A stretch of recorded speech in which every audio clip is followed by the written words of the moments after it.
IT budget on just keeping the lights on. Right? Many of you would like to be able to free up budget. Blue shirts, avoid them. Right? Because they don't need it.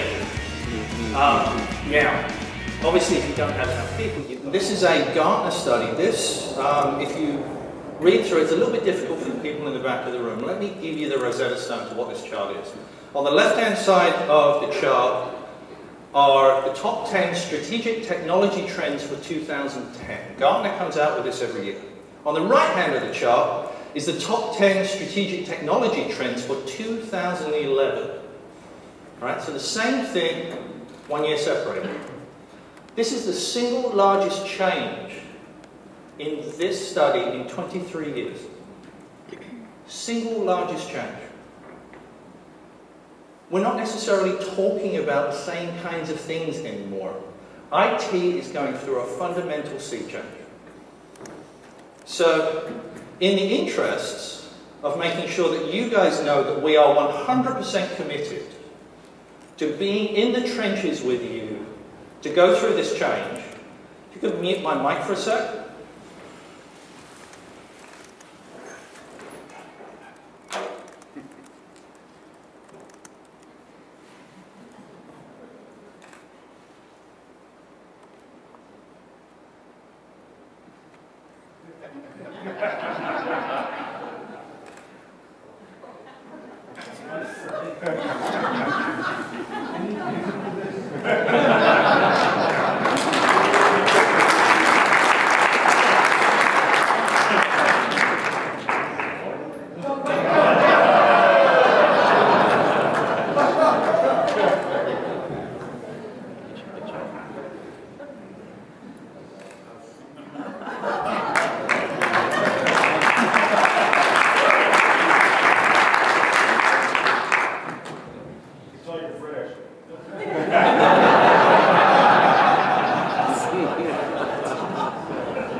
People that can give me a consistent definition of what cloud means.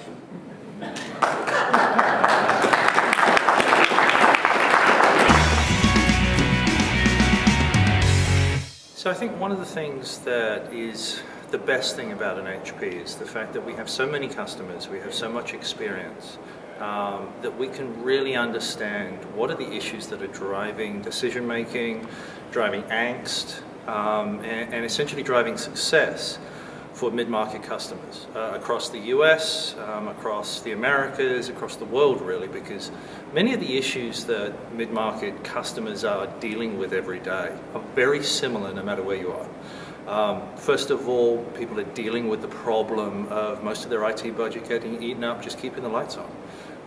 How do you free up budget to provide new and innovative solutions back to the business to help drive and grow the business that they're part of? So that's the first thing. Second thing is how do you deal with the rising cost in energy? I mean, if you've just driven around over the summer with all of the issues with the weather and whatnot, we're dealing with gas that's approaching in some places $5 a gallon. That has a ripple effect throughout the cost of energy for all businesses. And everyone's looking at how can we reduce that energy consumption. Lastly, it's about continuity of business. When your business goes down for a relatively short period of time for either something internally or an external factor like a hurricane or a tropical storm, the minute you're deprived from access of those transactional systems or the customer data that drives your business every day, you're losing revenue. And depending on how much you lose revenue, you might lose customers. Customers can find other options to go deliver the services. And customers will do that. It might not be as good as you, but if you're not there, you can't compete.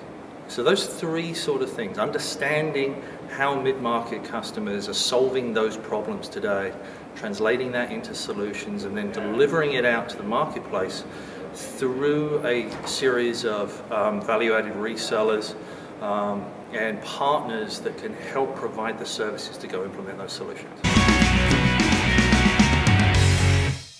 At the end of the day, the question about what's the best cloud for mid-market customers is the one that works.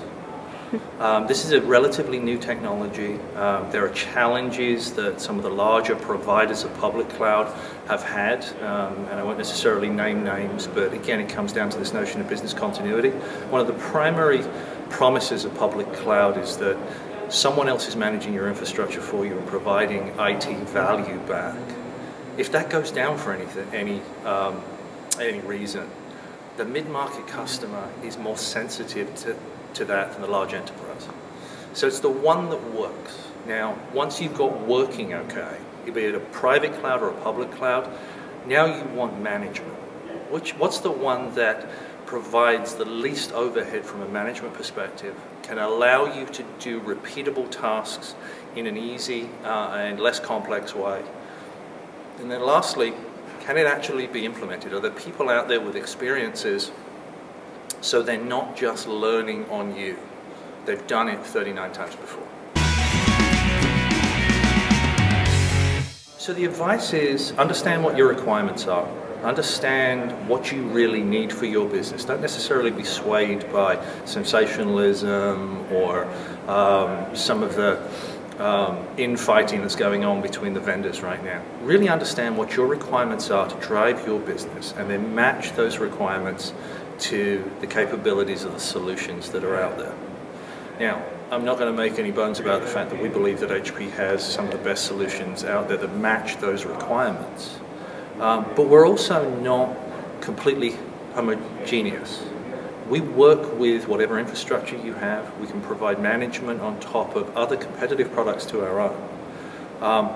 Just make sure that you understand what your requirements are and then go match that to the solutions in the marketplace. So maybe a little bit about, so those directives, how do you sort of identify, I mean, clearly when you've got a picture like you have on the screen, it can be obvious, but it's not necessarily obvious that that picture on the screen presents a problem. Right? How did you identify? What were the kind of things that you were finding in managing this day-to-day that was causing issues for you?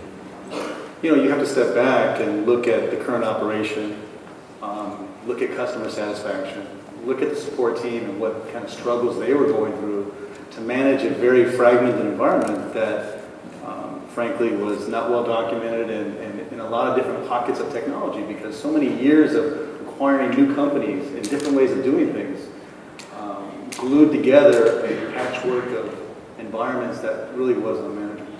Wow.